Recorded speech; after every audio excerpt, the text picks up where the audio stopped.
Ok, j'espère qu'on m'entend, parce que je ferai pas de prise. J'espère que tu vas bien.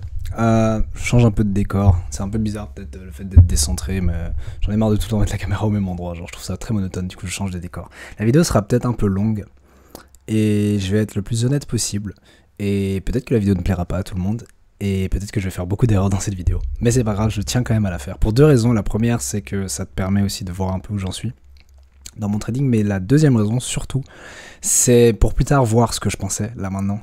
Et aussi pourquoi pas peut-être éclairer certaines personnes, peut-être que certaines choses que je vais dire dans la vidéo vont donner des idées à certains. Mais comme je l'ai dit, surtout pour pouvoir revoir cette vidéo plus tard et soit en rigoler, soit justement me dire ok, bah j'étais sur la bonne voie. Bref, cette vidéo je pense que je vais l'intituler quelque chose comme ce que je pense du trading. Mon but ici ça va vraiment être de partager, après du coup plusieurs années d'apprentissage, enfin d'abord c'était juste un intérêt et puis c'est devenu un apprentissage approfondi et puis de la pratique du trading, donc ce que après toutes ces années en fait j'ai pu comprendre, non pas apprendre parce que c'est pas une vidéo où je t'apprends tiens aujourd'hui on va apprendre tel, non, je fais pas ça, mais une vidéo dans laquelle je vais expliquer du coup des choses que j'ai comprises, des erreurs que j'ai peut-être commises. J'ai pas de plan, donc ce sera un peu random, je sais pas ce que ça va donner. J'ai pas de plan, j'ai pas pris de notes, mais je vais simplement parler au fil de ce qui m'inspire, etc. Bref. Une première chose dont j'ai envie de parler, c'est un grand débat en trading, c'est le rapport entre l'analyse fondamentale et l'analyse technique. Et c'est un sujet qui fait débat et qui pourtant, je trouve, ne devrait pas faire débat. Encore une fois, je fais juste un mini disclaimer, mais je le referai plus dans la vidéo, mais je fais un disclaimer. Ce que je dis dans cette vidéo, c'est mon avis. Ça veut pas dire que c'est vrai, premièrement, et j'insiste là-dessus. Je peux faire des erreurs et je peux me tromper. Comme je le dis souvent, je suis toujours en train d'apprendre, donc ça c'est premier disclaimer. Deuxième disclaimer, ne prends pas tout ce que je dis personnellement, dans le sens où, donc non seulement ça peut être faux, je peux faire des erreurs, mais deuxièmement, bah, c'est ce que je pense moi, et ça n'implique que moi, et je veux dire, te sens pas attaqué si jamais je dis un truc avec lequel t'es pas d'accord. Bref, donc par rapport à l'analyse technique et l'analyse fondamentale, tu le sais sûrement, mais je suis un grand, entre guillemets, défendeur de l'analyse fondamentale, même si je me considère pas comme tel, dans le sens où bah, j'ai conscience que beaucoup de personnes n'utilisent pas l'analyse fondamentale, pas du tout dans leur trading, elles utilisent essentiellement l'analyse technique. Pour autant, je vais pas leur dire que leur approche est fausse, mais je sais que beaucoup de personnes, particulièrement du coup chez les défenseurs mais de l'analyse technique, vont juger négativement l'analyse fondamentale. Alors je pense que le plus gros problème de l'analyse fondamentale, c'est que elle peut être très utile pour comprendre les mouvements du marché, mais elle ne te permet pas de trader en tant que tel. Et ça, je pense que c'est vraiment important, c'est que l'analyse fondamentale te laisse à cette place d'analyste. Et sans une analyse technique, que tu vas incorporer en plus pour trouver des points d'entrée, des points de sortie, ça va être très difficile de mettre en pratique l'analyse fondamentale. L'analyse fondamentale toute seule, peut-être qu'elle peut être utile pour un investisseur, genre le mec qui va investir sur 5-10 ans sur un même indice ou une même action, tu vois. Mais si tu veux faire du trading sur du plus court terme, donc ça peut être de l'ordre de quelques minutes, quelques heures, quelques jours, voire quelques semaines, mais sans non plus tomber dans le côté investisseur, l'analyse fondamentale toute seule ne peut pas te faire grand chose en fait. Mais pour autant, et c'est là où je pense que beaucoup de personnes ne seront pas d'accord avec moi, enfin, après, j'aime dire qu'il n'y a pas de débat là-dessus parce que c'est des faits qui ont été prouvés, mais bref. Il y a des centaines et des centaines d'études sur l'analyse technique, et des centaines d'études qui ont montré que l'analyse technique, toute seule, à long terme, ne permettait pas une certaine rentabilité. Je pense notamment à une étude qui était assez complète, qui a été faite par la Fed, celle de Saint-Louis. Je crois que si tu tapes Technical Analysis et puis Fed de Saint-Louis, tu devrais trouver, enfin bref. Pour simplifier, la conclusion de cette étude, c'est que l'analyse technique peut être rentable, donc une stratégie fondée uniquement sur l'analyse technique peut être rentable, sur plusieurs années même. Et je crois que dans l'étude, ils ont réussi à avoir une stratégie rentable sur 10-15 ans. Mais qu'après cette période, elle ne l'est plus du tout et tous les gains sont effacés. Qu'est-ce que ça nous dit? Deux choses. Les conditions du marché sont changeantes. ça je pense que tu le sais. Mais la deuxième chose, et qui est je pense vraiment le plus important, c'est que l'analyse technique à elle seule ne peut pas te donner un edge à long terme sur les marchés. Certes, tu peux changer de stratégie, changer d'analyse technique, de stratégie. Si ta stratégie est basée uniquement sur l'analyse technique, tu peux la changer. Imaginons, tu pratiques la même stratégie pendant 5 ans et tu es rentable, et puis du jour au lendemain, tu n'es plus rentable, ça fait 1 mois, 2 mois, 3 mois, 6 mois, elle ne fonctionne plus, ta stratégie. Bien évidemment, tu peux en implémenter une nouvelle, mais quand tu regardes, entre guillemets, le coût d'ajustement, qui est le temps qu'il te faut pour trouver une nouvelle stratégie, la développer, la backtester, avoir un échantillon suffisamment grand que pour ensuite l'appliquer en réel, c'est embêtant. C'est embêtant. Donc, l'analyse technique sur le très long terme, à elle seule, je précise. Donc quand je dis long terme, je parle pas de sur 1 an, tu peux être rentable, honnêtement tu peux être rentable avec juste de l'analyse technique, sur 6 mois, 1 an, même sur plusieurs années, mais quand on parle de période longue, sur 10 ans et plus, l'analyse technique à elle seule te rendra pas rentable, et c'est peut-être contre-intuitif, mais les comportements du marché avant les années 2000, après les années 2000, et même en fait tous les 10 ans en fait changent. Et l'analyse technique des années 70, des années 80 n'est pas la même que enfin, en soi, si, elle est la même, mais elle ne fonctionne pas nécessairement autant. Certaines stratégies fonctionnaient pendant des périodes très précises. Et c'est d'ailleurs très intéressant. Imaginons maintenant que... voilà, je vais donner un bon exemple. Imaginons que tu regardes les devises, ok. Imaginons que tu regardes le marché des devises, particulièrement la devise, enfin la paire majeure qui est la mère des paires, qui est l'euro USD. Tu regardes l'euro USD, si tu regardes son développement depuis l'introduction de l'euro, on pourrait dire, et je dis bien on pourrait dire, attention, que l'euro-dollar est tendanciel, que le forex est tendanciel. Mais si tu regardes cette dernière année et demie, donc 2023, et le début de cette année, ces 6 premiers mois de 2024, on n'est plus du tout en tendance. C'est une énorme range qui est entre genre 1,05 et 1,10 à la grosse louche. Et c'est comme ça depuis 1 an et demi. Donc, si ta stratégie est basée sur... Enfin, si tu as une stratégie tendancielle, ok. Donc, du trend following, ok. Ta stratégie, et qu'elle est basée 100% sur l'analyse technique, elle aurait probablement bien performé ces dernières années, pas les dernières années juste là, cette année et demie, mais avant ça. Donc, avant le 2020 et tout, enfin bref, elle aurait sûrement bien marché. Mais aujourd'hui, peut-être plus du tout, parce que tu n'as plus de tendance en tant que telle. Alors, on pourrait dire oui, mais dans l'ensemble, l'euro a été assez tendanciel. Quand tu observes, il y a des fluctuations de 5, 6, 7, 8, 10%. Ce qui est énorme sur le marché des devises. Donc tu pourrais dire, ok, ouais, c'est tradable, c'est cool, tu vois. Mais c'est vrai que dans l'ensemble, on pourrait dire que c'est tendanciel, mais imaginons que toi, tu sois un trader et que tu vives de ça, ouais, t'en fais ton métier, tu vois, t'en as besoin pour ta paye à la fin du mois. Et que tu constates que le marché n'est plus tendanciel depuis 1 an et demi, si pendant 1 an et demi ta stratégie ne fonctionne pas, je sais pas comment tu vas faire rentrer de l'argent, tu vois. Et c'est ça le truc, c'est que, certes, dans l'ensemble, oui, ce marché-là est tendanciel, mais sur des périodes courtes, en tout cas à court terme, mais c'est quand même des périodes longues. On dit à court terme, parce que c'est de l'ordre d'1 année, 1 année et demie, mais c'est quand même assez long comme période, humainement parlant. Une stratégie pas rentable pendant 1 an et demi, c'est dur à encaisser, 1 an et demi de perte. Et donc, c'est un exemple concret, mais ce que je veux dire par là, c'est que une stratégie 100% technique peut fonctionner pendant des années et puis un jour ne plus fonctionner.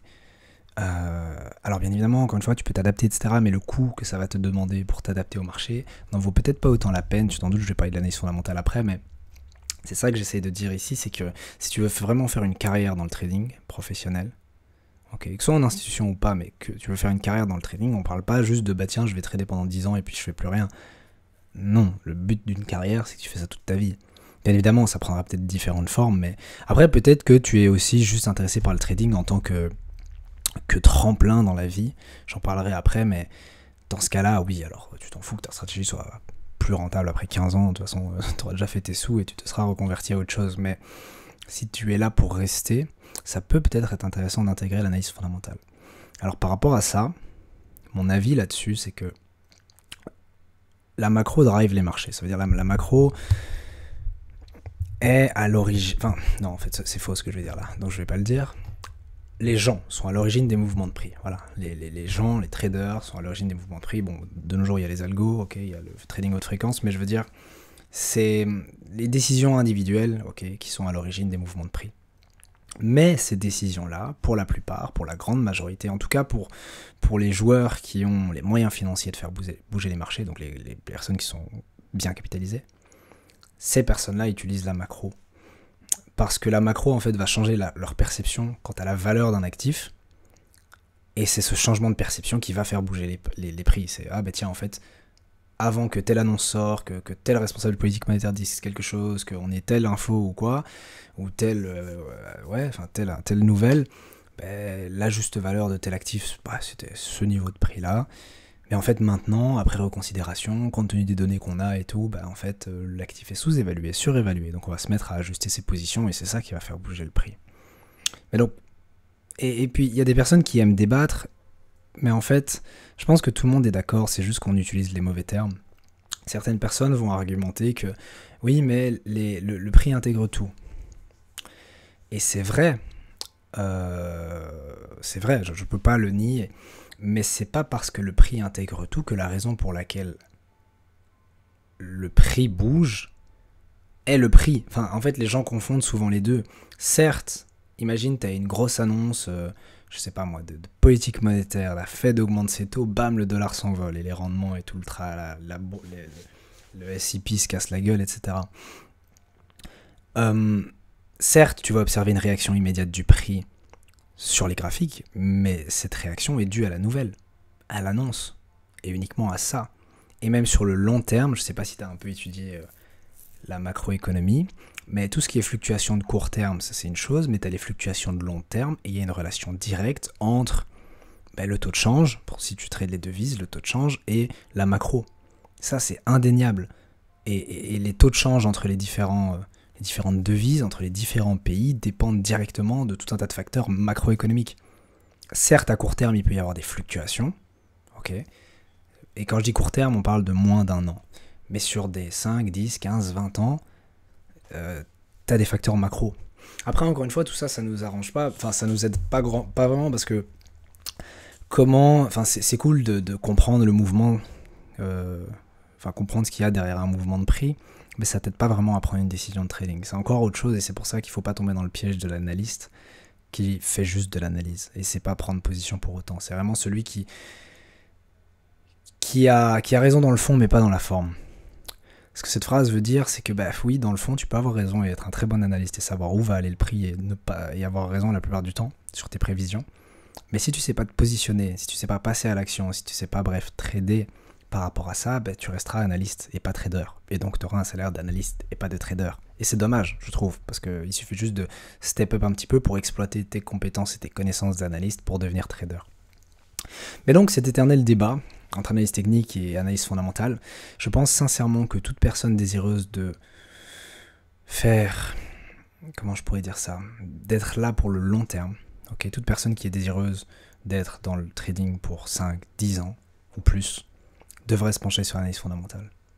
D'autant plus qu'avec le temps, peut-être aussi que la fréquence de trading, et je pense que c'est ce qui nous arrivera à tous, mais je pense que notre fréquence de trading va s'allonger dans le sens où il y a beaucoup de gens qui démarrent peut-être en intraday ou voire même en scalping, puis qui passent en swing, et peut-être même plus tard en investissement, et trade plus du tout activement les marchés. C'est ce qu'on observe beaucoup. En tout cas, tu verras beaucoup de traders retail qui commencent les 5-10 premières années en étant hyper accro aux écrans, et puis avec les obligations de la vie, t'as des enfants, t'as une femme, ils se détachent un peu des marchés, ils adoptent plutôt une approche de swing trading, voire même d'investissement, et alors ils tradent plus du tout activement, et ils vivent simplement de leurs revenus passifs, enfin, pour l'essentiel, et puis d'autres choses. Mais donc, je pense que c'est important à prendre en compte, parce que, certes, encore une fois, à court terme, oui, tu peux être rentable 100% avec l'analyse technique, etc., mais ça peut être intéressant d'incorporer l'analyse fondamentale, mais vraiment intéressant pour le long terme. Parce que si tu veux vraiment garder ton edge pendant 10, 15, 20, 30, 40, 50 ans, 100 ans, même 500 ans, pourquoi je dis 500 ans? Parce qu'en réalité, le trading, ça existe depuis le Moyen-Âge. En tout cas, les premières formes de trading, c'était en Asie, sur le marché du riz, si je dis pas de bêtises. Et c'était le fondamental. Enfin, ils n'avaient pas de graphique, ça, j'ai pas besoin de te faire un dessin. Il y a 500 ans, ils n'avaient pas de graphique, mais c'était l'analyse fondamentale qui drive les marchés, et c'est comme ça depuis 500 ans. Puis même l'analyse technique comme on l'a aujourd'hui, les gens oublient que c'est une discipline récente. Pas l'analyse technique en elle-même, ça c'est là depuis très longtemps. Je crois que depuis le début du XXe siècle. Même peut-être avant, on a de l'analyse technique. Mais l'analyse technique comme on la connaît, avec des graphiques M1, M5 et du trading intraday et des trucs comme ça n'existait pas. C'était genre, t'avais un daily chart, enfin t'avais un graphique daily et c'était la norme, tu vois. Il y a encore 20 ans et plus. Donc, le trading dans les années 70 ou 70, enfin bref, 80, 90, etc., c'était bien différent d'aujourd'hui. Et puis il n'y avait pas l'accès pour les retail aussi, faut pas oublier ça. Donc, voilà, je suis pas en train de dire qu'il y a une bonne ou une mauvaise façon de faire, et je pense qu'il y en a pas. Il y a autant de façons de trader que de traders, enfin que de personnes dans le monde, mais c'est pas parce que tout est possible sur les marchés financiers que tout se vaut. Et parfois il faut faire preuve de bon sens, et si tu lis n'importe quel bouquin de trading qui est plutôt vieux, l'analyse fondamentale c'était le truc. Même pas le truc en vogue, c'était pas une mode, c'était comme ça qu'on faisait du trading, c'était comme ça qu'on prenait des décisions éclairées sur les marchés financiers, depuis toujours. Et puis récemment, oui, on a commencé à se rendre compte, avec notamment le développement de l'informatique aussi plus tard, mais enfin encore plus, pardon, avec le développement de l'informatique, mais on a commencé à se rendre compte que il y avait des setups qui revenaient systématiquement. Après, c'est encore un grand débat, mais la fameuse hypothèse des marchés efficients, si tu sais pas ce que c'est une phrase, enfin des mots un peu compliqués, mais je vais l'expliquer juste après, mais tape sur internet hypothèse des marchés efficients, mais c'est ce grand débat de savoir, tiens, est-ce que les marchés financiers sont aléatoires ou pas? Et les défenseurs de l'analyse technique se disent que non, et qu'il y a certains patterns qui se répètent encore et encore et encore. C'est pourquoi du coup, en fait, toute l'idée du backtesting, l'idée de l'analyse technique et tous ces trucs-là reposent sur cette hypothèse-là, sur l'hypothèse que les marchés ne sont pas aléatoires. Et qu'il y a certains, que ce soit parce que c'est des schémas de comportement humain ou peu importe la raison sous-jacente, mais que il y a du coup des occurrences, des choses qui se répètent sur les marchés, et du coup tu peux en profiter et tu peux le trader. Et quelque part c'est vrai, on peut pas le nier, il y a des choses qui se répètent d'un point de vue technique et qui peuvent être tradables. Mais d'un autre côté, enfin, de toute façon, comme je l'ai dit, voilà, moi-même j'ai pas la réponse, les économistes se battent pour ça, et les gens qui travaillent dans la finance aussi, personne n'a vraiment la fin. Il y a des études qui prouvent que voilà, l'hypothèse des marchés efficients existe, et d'autres qui. Enfin, c'est pour ça que c'est une hypothèse en fait. C'est pas la théorie des marchés efficients, non, c'est l'hypothèse. Parce que il y a des arguments pour, il y a des arguments contre. Mais sache juste que si maintenant tu crois, et je dis bien tu crois parce que c'est. Enfin, oui, il y a des preuves, mais il y a aussi des contre-preuves. Enfin bref. Donc si tu crois que les marchés ne sont pas aléatoires, qu'il y a une certaine récurrence dans les mouvements de prix, et que donc l'analyse technique prend son sens, le backtesting aussi prend son sens, puisque les modèles passés peuvent nous aider à anticiper les modèles futurs. Forcément, oui, tu vas plus aller du côté de l'analyse technique, mais tout ça repose en fait sur tes croyances de base, et je pense que c'est important pour toute personne. C'est pour ça que même si tu ne trades pas avec l'analyse fondamentale, c'est important d'avoir une connaissance fondamentale de l'économie de façon générale. Et l'économie, je pense que c'est important de le définir, parce que beaucoup de gens se disent oui, l'économie américaine, ils ont la notion d'économie comme ce grand ensemble dans lequel il y a tout le commerce, les biens et les services, les gens, le travail, l'inflation, ces trucs-là, c'est l'économie. Mais l'économie, c'est pas que les indicateurs, en fait. C'est vraiment toute cette branche, toute cette discipline qui va étudier du coup l'économie. Et la façon dont j'aime bien voir ça dans mon esprit, c'est que tu vas avoir vraiment comme pilier, on va dire, de l'économie, tu vas avoir la micro et la macro. Donc c'est la microéconomie, la macroéconomie. La microéconomie, ça va être l'étude des petits... des comportements, mais à l'échelle de l'individu ou de l'entreprise, au singulier. Donc ça va vraiment être les décisions de consommation, les décisions d'investissement des entreprises, pas investissement financier, investissement en matériel, en usine, en travail, donc le capital humain, des trucs comme ça. Puis comme j'ai dit, les choix de consommation, donc ça va vraiment être au niveau micro en fait. Puis tu vas avoir la macroéconomie, ça va être l'étude de tous les agrégats. Donc tu vas avoir le PIB, tu vas avoir l'inflation, tu vas avoir... Donc c'est pour une économie dans son ensemble. Et alors on pourrait mettre aussi là-dedans, enfin ça ouvre le discours du coup à tout ce qui est politique économique, donc les politiques budgétaires et puis les politiques monétaires. Et à côté de tout ça, donc dans l'économie, t'as aussi la finance, qui est une branche à part entière en fait. Et la finance, c'est tout ce... Bon, vraiment, je te fais des bro définitions, là. Enfin, à la limite, va vérifier sur... Enfin, ce que je dis n'est pas faux, mais je veux dire, j'essaie de l'expliquer à ma manière. La finance, c'est vraiment tout ce qui va toucher aux moyens de financement, en fait. Ça, je pense que beaucoup de gens l'oublient, c'est que la finance, c'est le financement, à l'origine. C'est comment les personnes, comment les entreprises, comment les États vont se financer. Après, dans la finance, tu as tout un tas de sous-domaines différents. Tu as les finances personnelles, c'est par exemple, toi, en tant que consommateur, tu peux faire un crédit en banque pour financer certaines choses. Ça va être vraiment c'est plutôt la gestion budgétaire de ton petit patrimoine, etc. Enfin bref. Après, tu as la finance de marché, c'est là-dedans que rentre le trading, forcément. Tu as la finance d'entreprise. Donc ça, attends, c'est quoi j'ai plus le mot en anglais, mais bref, finance d'entreprise, ça n'a rien à voir avec la finance de marché. Enfin, quelque part, si. Mais ce que je veux dire par là, c'est que c'est des choses différentes. Mais pourtant, tout ça appartient à la finance, qui elle-même appartient à l'économie. Et c'est important de comprendre toutes ces choses-là, parce que sinon, En fait, ce que je trouve dommage, c'est que beaucoup de gens ont vraiment des bonnes intentions pour apprendre le trading. Ils ont vraiment envie de faire quelque chose avec ça, mais ils vont pas au bout de leur intention. Ils vont pas au bout de leur motivation. Et je trouve ça dommage. Et parfois, je me pose la question, tiens, est-ce qu'une personne ne veut pas, par exemple, apprendre l'analyse fondamentale parce qu'elle croit fermement qu'il n'y a que l'analyse technique et que, voilà. Ou est-ce que c'est par flemme de faire ce travail en plus ? Parce que si maintenant, tu essayes de te visualiser dans 5 ans ou 10 ans, tu vois, je sais pas, tu fermes les yeux et tu essayes de te dire, tiens, quel genre de trader j'ai envie d'être, ok ? Et tu te visualises en tant que trader, je pense que tu as envie d'être un expert dans ton domaine. Et être un expert sans même savoir ce que c'est, je sais pas moi, les différents types d'actifs, ou enfin... des choses évidentes à la finance de marché, c'est chaud. Ou sans même savoir qui sont les participants du marché. Si je te demande là maintenant, par exemple, qu'est-ce que tu trades ? Et les gens, ils vont souvent dire, ouais, je trade, je sais pas moi, les futurs, je trade les CFD. Oui, mais c'est super vague, en fait. Je sais pas si tu t'en rends compte. Là, en fait, la plupart des gens savent même pas ce qu'ils tradent. Et moi-même, il y a encore peu, je savais même pas ce que je tradais. Parce que, ok, cool, tu trades... imaginons que tu trades le Forex, cool. Et déjà, je suis même en train de remettre ça en question, dans le sens où, j'en ai parlé tantôt, mais trader le Forex à l'époque, ça pouvait avoir du sens. En tout cas, si tu as une stratégie en suivi de tendance et macro, ça pouvait avoir du sens. Mais maintenant, je me rends compte que ça range depuis 1 an et demi, et que les stratégies macro, genre... un peu comme la stratégie long short equity, mais tu vas pas faire long short equity, tu vas faire long short currency, tu vois.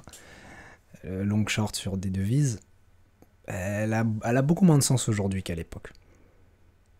On est sur de la, je sais plus comment on appelle ça, ouais, de l'inversion, mean reversion, enfin bref, inversion de moyenne, des trucs comme ça. En gros, ça range et ça revient juste à une moyenne, ça bang, bang, bang, bang, bang. Et en fait, depuis 1 an et demi, par exemple, l'euro-dollar, il est en moyenne à 1,08, quoi. Et il tourne autour de ces niveaux-là. Alors oui, tu peux toujours en profiter, je veux dire, le trading de range existe, mais c'est pas comme ça que je voyais mon trading au départ, donc je suis en train de me poser pas mal de questions. Mais ce que je veux dire, c'est que beaucoup de gens savent pas ce qu'ils tradent.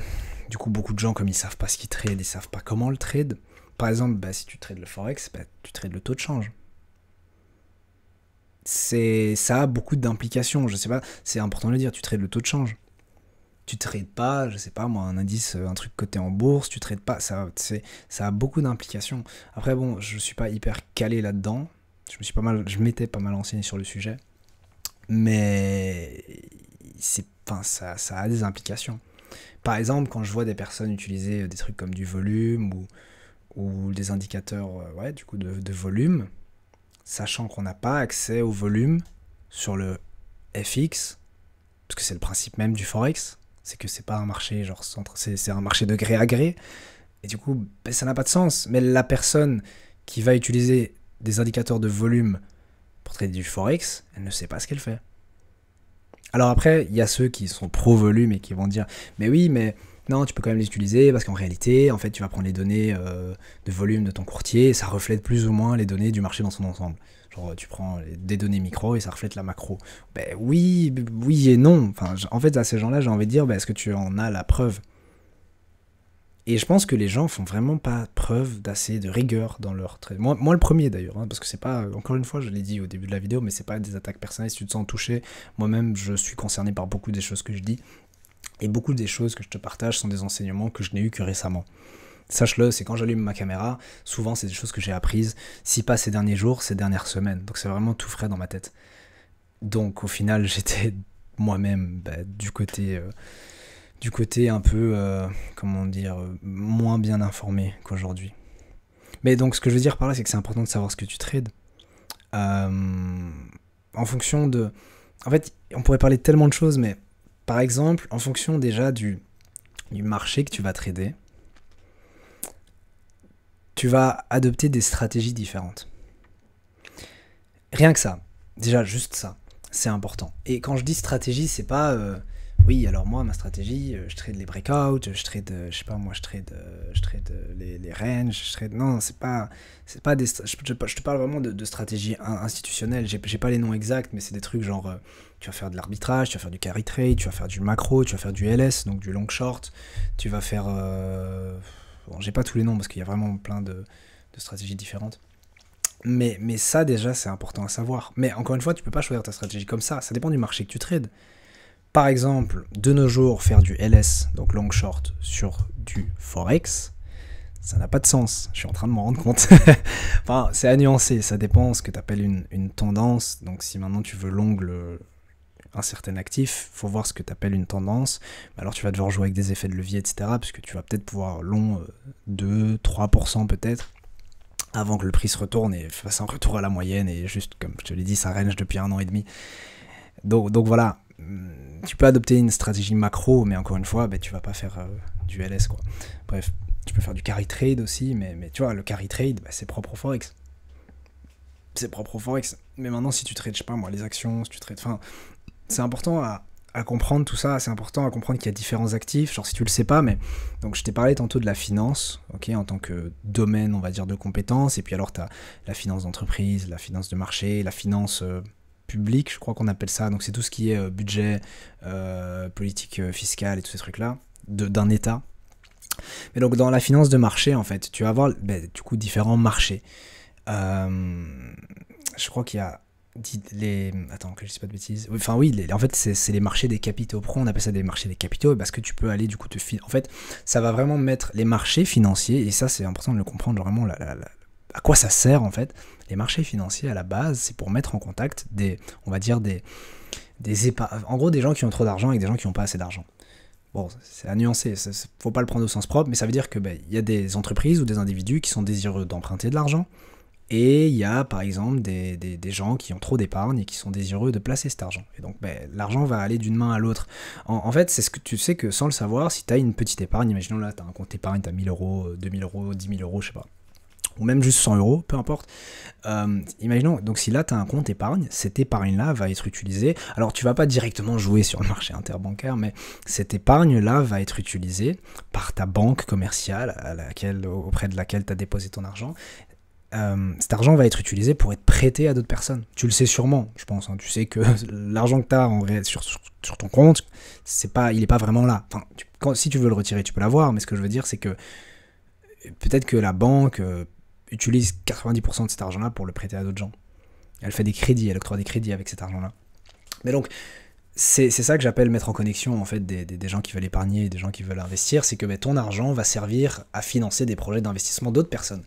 Parce que si maintenant toi, imaginons tu as 10 000 euros sur ton compte épargne, et ton voisin, lui, il a besoin d'emprunter 10 000 euros pour un crédit auto, pour acheter une voiture, ben, en réalité l'argent va passer d'une main à l'autre, sans que toi tu le saches, parce que du coup toi en tant que petit particulier, tu vas passer par une banque commerciale et tu n'auras même pas conscience en fait que ton argent est utilisé pour être investi, mais à plus grande échelle, quand on parle des marchés financiers, ben les marchés des capitaux en fait, les capital markets, ben là ça va vraiment être une question de financement. Ça va être des entreprises qui vont émettre des obligations, ça va être des États qui vont émettre des obligations pour se financer, et c'est vraiment ça, c'est se financer, c'est ça la finance en fait. Et ça, je pense qu'il y a beaucoup de gens qui ne le comprennent pas.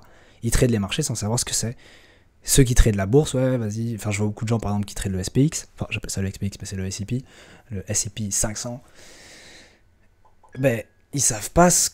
Enfin, oui, c'est les 500 plus grandes entreprises américaines, blablabla, ok, cool. Tout ça, ils connaissent un peu les caractéristiques, enfin, genre la petite fiche technique, tu vois, ils ont fait leurs recherches, mais ils comprennent pas que, donc si tu vas dans les 500 entreprises, et donc tu prends chaque entreprise, bon, le S&P, c'est un indice, ok, mais si tu prends chaque entreprise, pourquoi une entreprise est cotée en bourse? Ben, pour lever des fonds. Pour lever des fonds, pour partager, genre, enfin, pour avoir des actionnaires, pour partager ses actions et recevoir du financement. Et ça, c'est important à comprendre.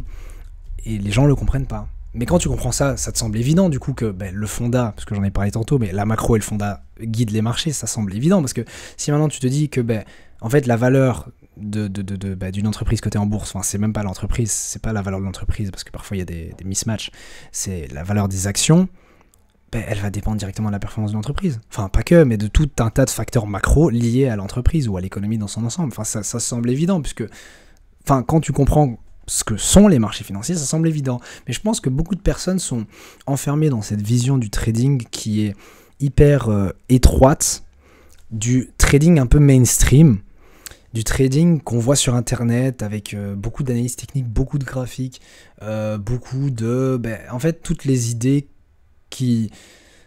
que tout le monde prend pour acquis. Tu vois, genre ces trucs, genre des phrases... qu'est-ce que je peux dire par exemple? Oui, coupe court à tes pertes et laisse tourner tes gagnants, ne risque pas plus d'1% par trade, mets toujours un stop loss, enfin tu vois, tous ces trucs-là. Et en fait, quand tu y réfléchis vraiment, ben, ça n'a pas de sens. Alors attention à ne pas me faire dire ce que j'ai pas dit. Ça veut pas dire que les règles que j'ai citées n'ont pas de sens dans certains contextes, mais par exemple, si je te dis, ok, ne risque jamais plus d'1% par trade, ça n'a pas de sens. Pourquoi? Parce que je vais reformuler, parce que sinon tu vas peut-être pas me suivre. Ce que je veux dire par là, c'est que ces choses-là peuvent avoir du sens par rapport à ta stratégie, par rapport à ta façon de faire sur les marchés financiers, ça oui. Mais cette règle qui est presque acceptée unanimement par tout le monde sans être questionnée, ça n'a pas de sens, parce que ça dépend de ce que tu fais. Par exemple, il y a des traders qui font... je crois qu'on les appelle les contrarian traders. J'ai même pas le mot français, je crois que c'est trading contraire, enfin bref. Mais c'est ces traders qui vont parier sur des grosses crises et des trucs comme ça. Enfin, c'est pas que ça, mais ça peut être un trader qui va par exemple parier sur une grosse crise et se faire un max de thunes comme ça. Ces traders-là, pour ouvrir leur position, mais comme ils ont des capitaux super élevés, ils n'ont pas les mêmes contraintes de marge que toi. Donc ils peuvent se permettre d'être en perte flottante énorme pendant des mois et des années. Alors que toi, bah, si tu as une position dans le rouge et que tu es proche de ton appel de marge, tu peux pas rouvrir de position, tu vois. Mais ces personnes-là peuvent se le permettre parce qu'elles ont des capitaux beaucoup plus gros, parce qu'elles savent ce qu'elles font d'un point de vue fonda. Et puis quand ça paye, si elles ont raison. Mais ils sont à bien plus que moins 1% en perte flottante. Ils ont même pas de stop. Pas de stop loss, tu vois. Et tu vas dire, mais oh mon dieu, ce trader est fou, il peut pas être trader professionnel. Ben, c'est un trader professionnel, juste il fait quelque chose de complètement différent de toi en tant que retail, parce que vous avez pas du tout la même approche des marchés. Et c'est pour ça que j'essaye maintenant de séparer le trading mainstream, ce que tu vas voir essentiellement sur YouTube, ou alors éventuellement dans des formations. Après les formations, il y a des bonnes formations. Mais bon, la réalité c'est que la majorité des formations t'apprennent des choses que tu peux soit apprendre gratuitement, soit apprendre autrement et de façon beaucoup plus complète. C'est d'ailleurs dommage, je trouve que, enfin bon après on sait pourquoi la plupart des personnes vendent des formations, mais c'est dommage, je trouve que ceux qui maîtrisent vraiment le trading et sont présents sur les réseaux publics, genre réseaux sociaux, YouTube, enfin des trucs comme ça, ne mettent pas plus d'efforts dans la création d'une formation. Parce que ça pourrait vraiment aider des gens. Mais je comprends aussi que c'est pas parce que t'es un bon trader que t'es un bon professeur, et donc ça peut être compliqué. Mais bref. Je me perds un peu dans toutes mes idées, mais ce que je veux dire par là, c'est que donc dans ce truc de finance de marché, c'était ça le point que je voulais faire au départ, c'est que t'as vraiment genre plusieurs classes d'actifs, que c'est important à comprendre, et que c'est le marché de financement. Donc tu vas avoir les marchés boursiers, ok, donc ça c'est les actions, donc ça veut dire que ça va être le financement des entreprises. Tiens, une entreprise a besoin d'argent, elle va faire, je sais plus si on appelle ça une levée d'actions, non, ça s'appelle pas comme ça, mais bref, elle va émettre des actions pour recevoir du financement. Et je crois que on appelle ça financement par le capital, je crois. Enfin bref. Après, je trade pas les actions, donc. Mais bon, par exemple, si tu es une personne qui trade les actions, c'est quand même. Enfin, il faut le savoir, quoi. Enfin, c'est comme si tu joues au foot et tu connais pas les règles du foot. Oui, mais je joue très bien et je marque des goals et tout et je fais pas trop d'erreurs. Oui, mais tu joues. Enfin, je sais pas. Ça semble évident d'être un expert dans ton domaine, du coup, de tout connaître. Je sais pas. Enfin bon, bref, je continue. Donc t'as le marché des actions, t'as le marché des devises, hein, t'as le marché des changes, comme on les appelle. T'as le Forex qui est d'ailleurs, je sais pas si tu le savais, mais le plus grand marché du monde. Ça veut pas pour autant dire que c'est le meilleur. Hein. Attention, loin de là. Enfin, il n'y a pas de meilleur marché. Mais... Et puis alors t'as le marché des taux. C'est pour les trois principaux, il y en a d'autres. T'as d'autres choses, t'as pas que les actions, les obligations et les devises, hein. Mais disons que c'est les trois trucs principaux, en tout cas que tout le monde devrait comprendre. Après, t'as les produits dérivés, c'est encore autre chose. Mais... Et alors même pour le Forex, tu trades pas le Forex. Je sais pas si tu Enfin, si tu trades le Forex, tu trades pas le Forex. Je sais pas si t'en as conscience. Tu trades un produit dérivé, tu trades un CFD. Donc... Enfin, je t'invite à aller regarder toutes les implications que ça a, mais tu trades pas le Forex. Ou peut-être que tu trades le Forex à travers les futures, mais du coup, tu trades pas le Forex non plus. Tu n'es pas sur le marché interbancaire. Tu pourrais même pas, avec tes capitaux, même si tu as 1 million d'euros, tu pourrais pas accéder au marché interbancaire.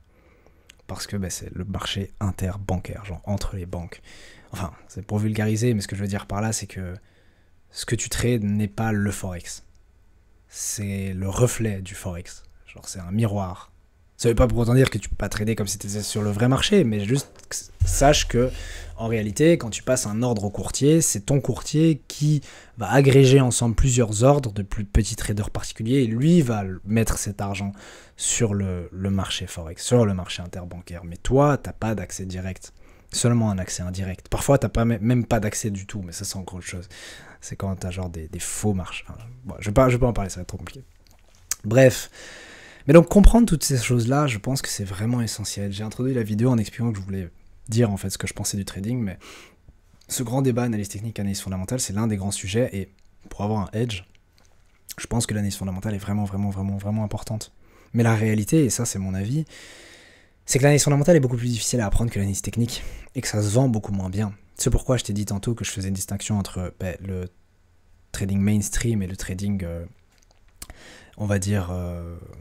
En fait, je vois le monde du trading, de la finance, de l'investissement, tout ce truc-là, comme un énorme iceberg.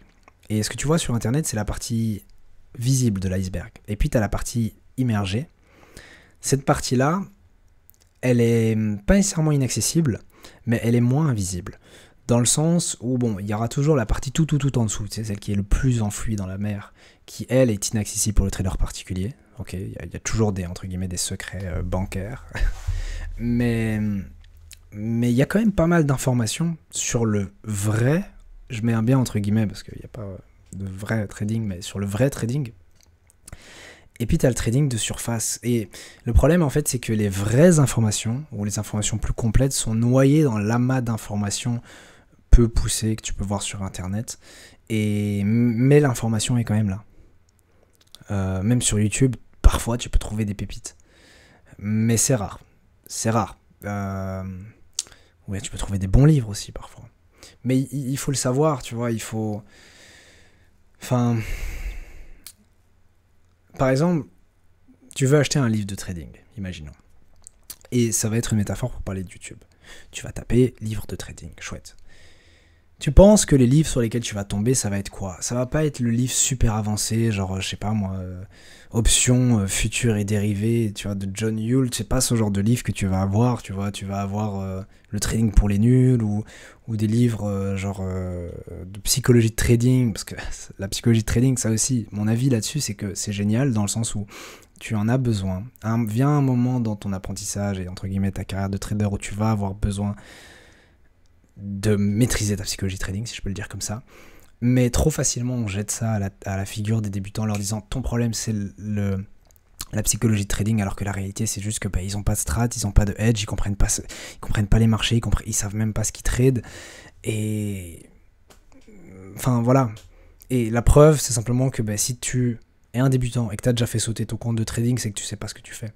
Si ça t'est déjà arrivé de passer imaginons, si tu prends un indice pondéré à 100, de 100 à 0, ok, donc tu as 100% de ton compte et puis tu perds tout, ok, tu tombes à 0, mais c'est que tu sais pas ce que tu fais, et donc non, mais c'est la psychologie trading, non, tu n'es juste pas assez informé, et c'est le cas de beaucoup de gens, et même en un an ou deux, bon, tout dépend de ta détermination à apprendre, combien de temps tu passes à apprendre, et même en un an ou deux, tu manques toujours d'informations, et peut-être que en fait, il faut bien distinguer la rentabilité des connaissances du marché. Il y a des personnes rentables qui ne savent pas ce qu'elles font. Ça peut paraître bizarre et frustrant, mais il y a des personnes rentables qui ne savent pas ce qu'elles font. Et c'est un mélange, leur rentabilité est due à un mélange elles font quand même quelques bonnes actions, elles ont des bonnes habitudes, des bons comportements sur les marchés. Tu mélanges ça avec un petit peu de chance parfois, et puis des bonnes conditions, on va dire, économiques pour que leur stratégie fonctionne, et ça peut te donner un trader rentable. Puis qui, un an plus tard, disparaît des réseaux sociaux et tu le vois plus, lui qui était déjà en train de poster tous ses profits et ses machins et payout et batata. Puis après tu regardes et tu te dis, tiens, il a plus rien posté depuis un an ou deux, il a disparu, il est où? Qu'est-ce qu'il fait? Est-ce qu'il fait encore du trading? Enfin, faire preuve de bon sens, c'est super important dans cette industrie parce qu'il y a tellement de bullshit que si tu... genre juste appuie pas sur le bouton on de ton cerveau et te pose les bonnes questions, tu n'iras sûrement pas très loin. Et vraiment, et c'est valable pour moi aussi, c'est un rappel à moi-même, c'est que parfois, au début je me disais, tu vois cette fameuse phrase, si c'est trop beau pour être vrai, c'est qu'il y a un problème, il y a une anguille sous roche, tu vois. Et puis je me disais, non, c'est pas vrai, des choses peuvent parfois vraiment être belles, et ça peut être vrai, etc. Et je me suis rendu compte que la plupart du temps, non, en fait, si c'est trop beau pour être vrai, c'est que c'est pas vrai. Si maintenant t'as la meilleure stratégie du monde qui va te rendre rentable et riche et millionnaire, et que tu l'as trouvée en 4 vidéos de 10 minutes sur YouTube, pose-toi des questions. Comment un type, par exemple, dans la vingtaine, je sais pas moi, parce que souvent la plupart des gens qui font ce genre de vidéos sont assez jeunes, comment un type dans la vingtaine, dans sa chambre, comme moi en fait, pourrait savoir exactement... quels sont les secrets du marché et avoir les 10 ans et plus d'expérience, et enfin, non. Encore une fois, il y a des pépites sur YouTube, et il y a des exceptions, mais c'est pas la règle, comme je l'ai dit. La règle, c'est que 90% ou 90%, désolé pour la communauté française, 90% du contenu sur YouTube, c'est du bullshit. Alors parfois, il y a des personnes qui sont vraiment qualifiées, mais qui, comme je l'ai dit, c'est pas parce que t'es un bon trader que t'es un bon professeur, et ils sont très bons traders, mais ils savent pas enseigner leur trading, donc au final, ça t'apporte pas grand chose. Et puis, t'as ceux qui font ça pour trouver t'as ceux qui font ça pour vendre des formations, parce que honnêtement, c'est triste, hein, mais pour moi qui crée du contenu, et là je vais être franchement brutalement honnête avec toi, pour moi qui crée du contenu, ce serait très facile pour moi demain de gagner plusieurs milliers d'euros par mois grâce au trading, sans faire de trading. Seulement avec les 2000 et quelques abonnés que j'ai. Alors après, la légitimité de ça, c'est à nuancer. Dans le sens où tu as certaines personnes qui vont dire, mais oui, mais tu peux pas vendre des trucs en lien avec le trading si t'es pas rentable. T'en as d'autres qui vont dire, tu peux toujours apprendre ce que tu connais. Parce que imaginons que toi qui regardes cette vidéo, tu n'es pas rentable. Mais tu as sûrement des connaissances en trading que ton voisin qui a jamais entendu parler de marché financier a. Donc tu pourrais quelque part lui donner des cours. Après, tout dépend du prix que tu factures, voilà. Mais donc quelque part, oui, tu pourrais. Après, il y a des gens qui vont dire, mais non, mais t'es pas rentable, donc tu ferais mieux de pas donner de cours. Bref, mais ce que je veux dire par là, c'est que honnêtement, je me casse le cul à avoir un payout ou des trucs comme ça. Je crois que si j'ai un payout, le premier payout, ça tournera autour de 1500 euros. Je peux beaucoup plus facilement gagner 1500 euros en, entre guillemets, monétisant mon contenu, pas directement via YouTube, mais simplement en vendant mes connaissances, que en tradant. Et quelque part, ça pourrait même être très tentant. Après, il faut avoir une vision de long terme et c'est difficilement scalable. Enfin, c'est à nuancer. Les formations, ça se vend en masse, mais ce que je veux dire par là, c'est que si vraiment tu deviens un expert du trading, tu gagneras plus en trading qu'en vendant des formations. Si tu es vraiment un expert du trading.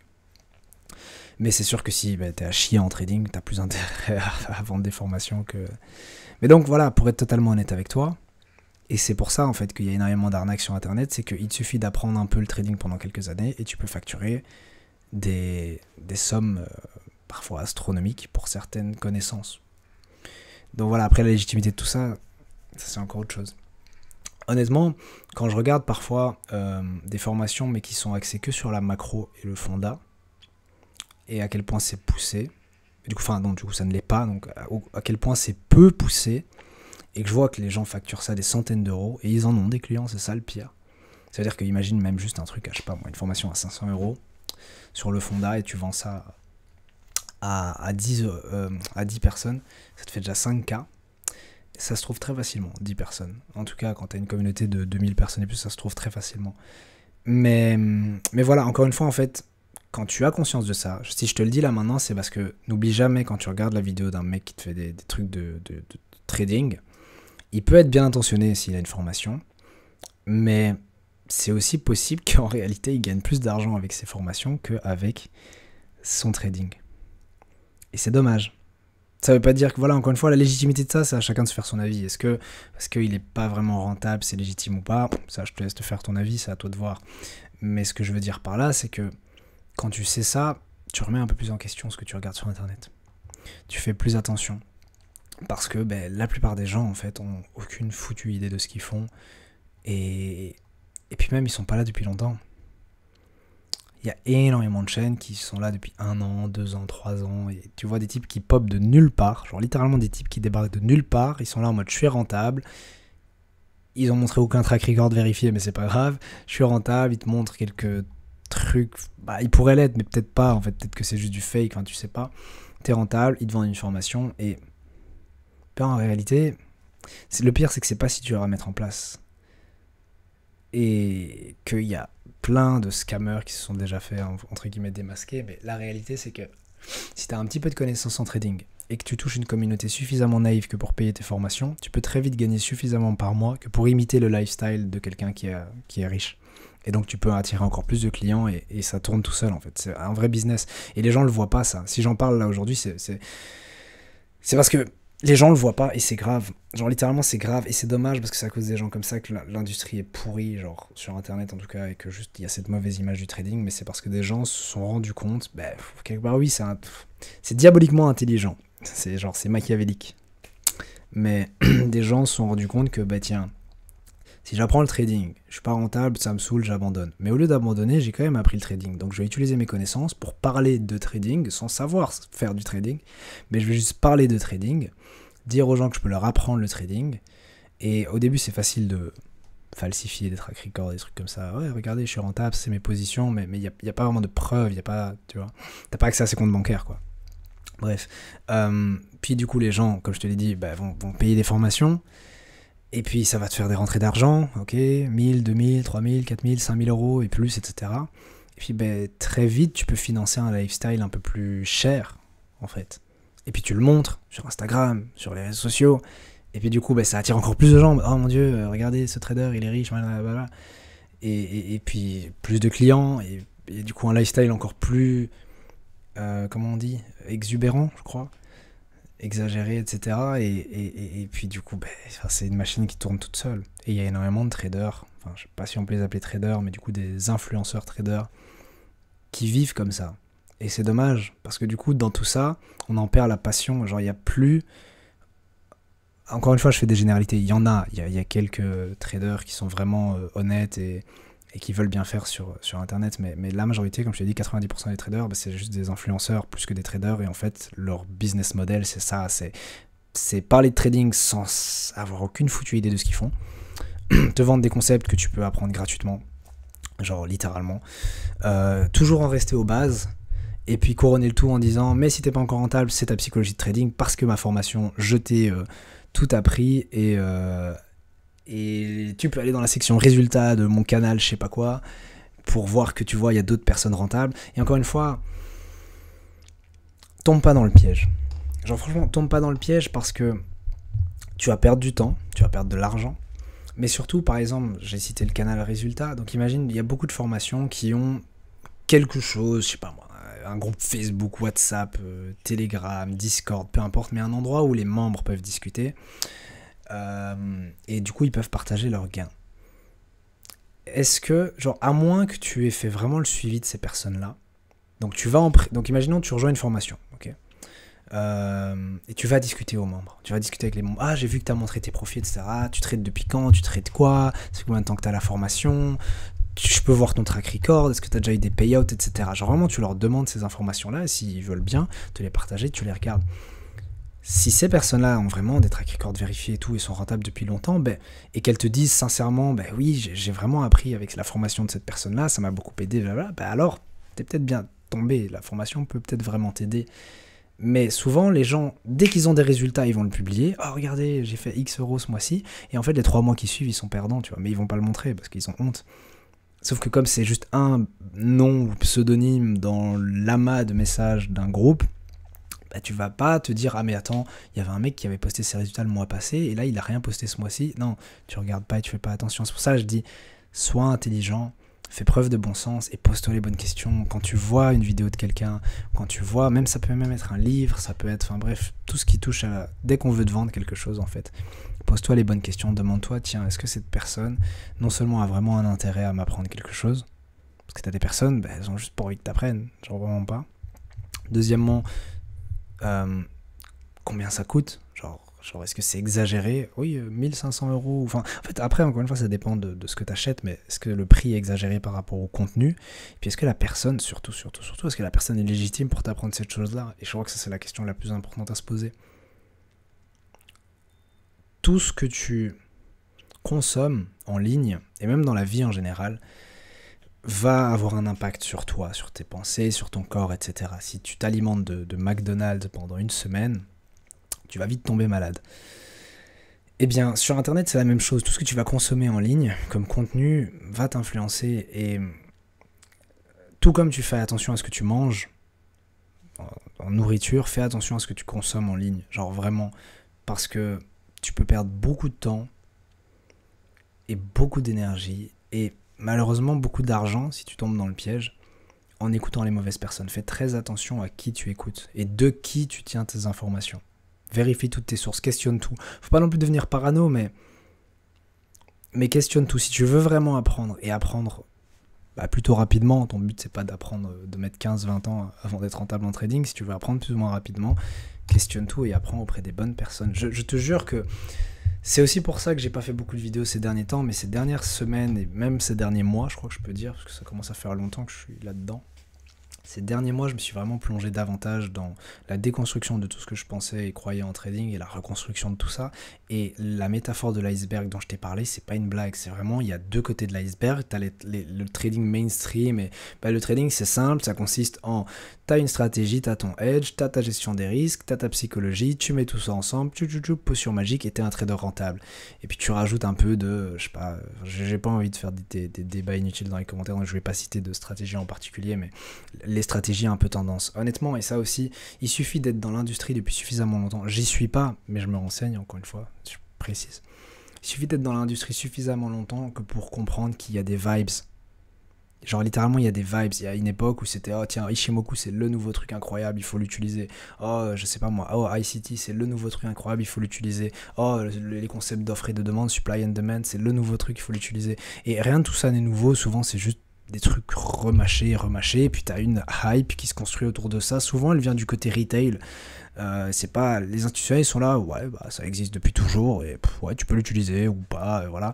Après bon il y a d'autres trucs un peu, par exemple les concepts de ICT et tous les trucs comme ça c'est plutôt du remâché comme j'aime bien le dire, dans le sens où c'est pas des concepts nouveaux, et puis il y a pas mal de choses fausses aussi quant aux raisons que cette stratégie va donner au mouvement de prix. C'est juste faux si tu étudies un petit peu la microstructure et puis la macroéconomie pour les raisons plus fondamentales, mais si tu étudies la microstructure du marché, ce que une stratégie comme ICT explique, c'est du bullshit. Oui, alors là, il va se passer ça, et en fait, le prix il bouge parce que ça, il est faux. Et toute personne qui simplement étudie la dynamique des marchés, donc le terme que j'ai utilisé là, la microstructure, ça n'a rien à voir avec la structure, parce que je sais qu'il y a des gens qui vont dire la structure, alors tu as un swing high, un swing low, et des trucs comme ça, et tu as un break de structure. Non, c'est pas ça. La microstructure, c'est vraiment qu'est-ce qui fait que le prix d'un actif, n'importe quel actif, sur les marchés, qu'est-ce qui fait que ce prix bouge, et quand tu dis ça, tu comprends que... Enfin voilà, après t'es pas obligé d'étudier la microstructure si tu te penches un peu sur les flux d'ordre, pas l'order flow, non, pas, encore une fois, sors du mainstream, pas l'order flow, genre c'est presque à vomir, mais si je tape genre order flow trading sur YouTube, j'aurai tout sauf de l'order flow. J'aurais tout sauf du flux d'ordre qui vient vraiment du carnet d'ordre et genre du flux, et encore moins du flux institutionnel, enfin genre j'aurais rien de tout ça, parce que tu peux pas y avoir accès à ça. Et puis encore une fois, ça dépend du marché que tu trades, comment tu veux voir le carnet d'ordre sur le Forex? C'est pas possible.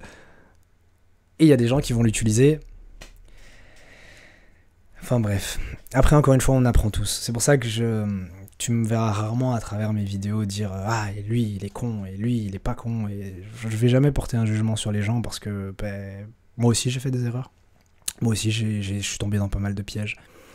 Et par exemple, je suis peut-être pas tombé dans les trucs genre MLM et tout. Genre ça, je les ai sentis à des kilomètres. J'ai jamais rejoint un truc de MLM, mais je sais qu'il y a pas mal de gens qui sont tombés là-dedans. Il y a même des gens, c'est par le MLM qu'ils ont découvert le trading. Mais je vais pas juger ces personnes-là, en fait, parce que quelque part, les gens qui mettent en place ces arnaques sont intelligents. Enfin, je veux dire, en tout cas, ils sont, comme je l'ai dit, diaboliquement intelligents. Et ils te font des trucs un peu machiavéliques. Mais, ouais, en fait, j'aimerais juste que les gens ouvrent plus les yeux et mettent plus leur ego de côté. C'est super important. C'est un truc que je répète très souvent, mais c'est super important. Mettre son ego de côté. Parce que si tu veux vraiment apprendre, tu dois avoir cette attitude d'étudiant et pas cette attitude de je sais tout, non, je sais. Si maintenant je te pose quelques questions, déjà respect à toi si t'es arrivé jusqu'à la fin de cette vidéo. Enfin, c'est pas encore la fin, mais je veux dire, si t'es arrivé jusqu'ici dans la vidéo, parce que peut-être que 1% des gens qui regardent jusqu'ici, donc déjà GG. Mais je vais te poser quelques questions et j'aimerais qu'en y répondant, tu te demandes, tiens, est-ce que ma réponse, je dis ça parce que je suis vraiment avec un esprit ouvert et j'ai cette attitude d'étudiant et ma réponse se base sur mes croyances en tant qu'étudiant, aussi limitées soient-elles, ou est-ce que je réponds juste par pur ego parce que j'ai mes croyances et je reste arrêté là-dessus? Bref, par exemple, une question que je pourrais te poser, c'est en fonction de ton approche, est-ce que tu utilises l'analyse technique ou l'analyse fondamentale? Si oui, est-ce que tu n'utilises que l'une ou l'autre, que l'analyse technique ou que l'analyse fondamentale? Et si oui, pourquoi est-ce que tu n'as jamais considéré l'autre option? Alors si maintenant dans ta tête tu te dis des trucs comme oui non mais c'est parce que ça fonctionne pas, c'est parce que si, c'est parce que ça, la réalité, et j'insiste là-dessus en fait, c'est que tu peux avoir ton avis sur certaines choses mais il y a ce qui est. Donc autant comme je l'ai dit, il y a des choses comme, j'en avais parlé au début de la vidéo, mais l'hypothèse des marchés efficients, c'est une hypothèse, il n'y a pas de vérité, il n'y a pas de consensus, voilà, ok, ça il y a débat. Mais il y a des choses pour lesquelles il y a juste une vérité.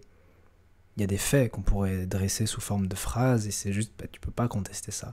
Et donc dire par exemple que l'analyse fondamentale ne marche pas, c'est faux. Dire que l'analyse technique ne marche pas, c'est faux.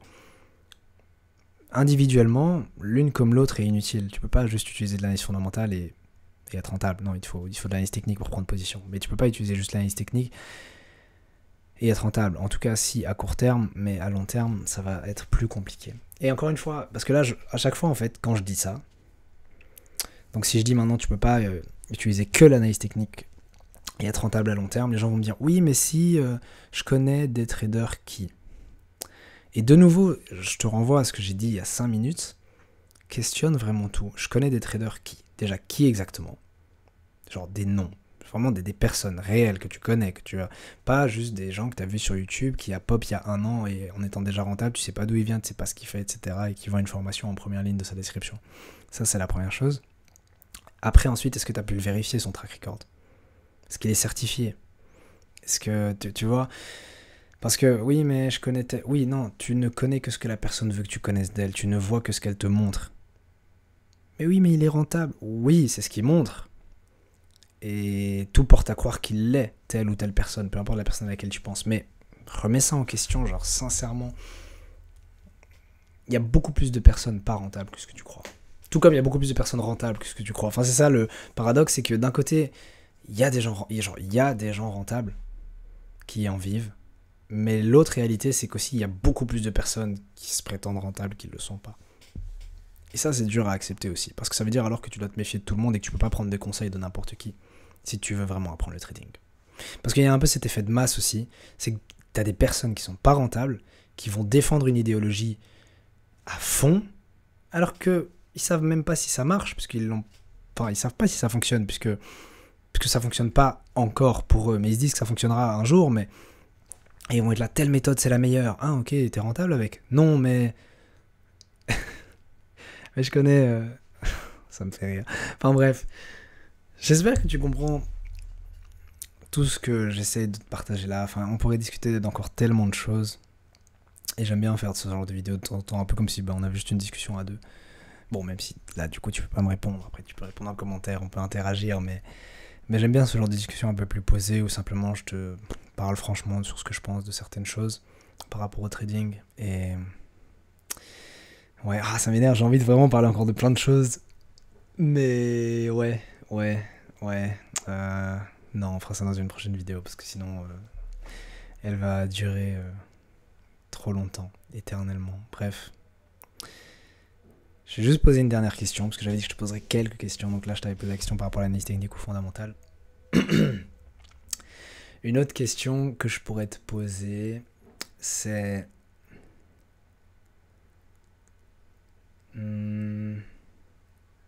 Ok, j'en ai pas.